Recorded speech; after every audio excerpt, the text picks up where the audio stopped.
Olá amigos, seja bem-vindo ao canal. Nesse vídeo você verá os animais domésticos da fazenda. Seja bem-vindo ao canal.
Gato é um mamífero carnívoro da família dos felídeos, muito popular como animal de estimação, ocupando o topo da cadeia alimentar.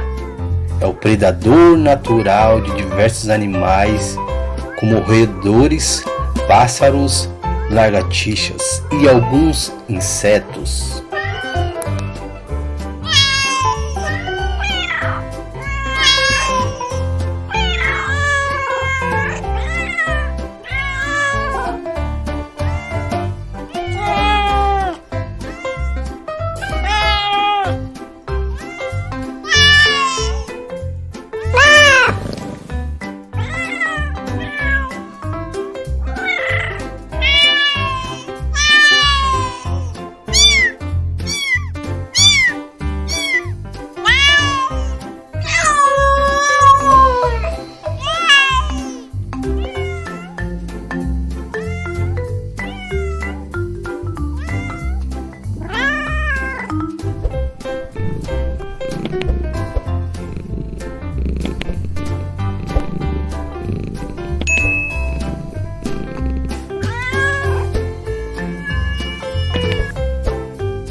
Sua alimentação é baseada em rações, mas também você pode acrescentar carne de frango cozido, brócolis, pedaços pequenos de peixes e ovos, para que ele venha se fortalecer mais e ficar mais saudável. É muito importante estar atento à alimentação dos gatos.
A sua expectativa de vida dos gatos é entre 2 a 16 anos. O período de gestação dos seus filhotes é entre 58 e 67 dias. O horário de sonos que eles costumam ter um cochilo é entre 12 e 16 horas. O seu peso pode chegar de 3,6 kg a 4,5 kg e sua altura é entre 23 e 25 centímetros.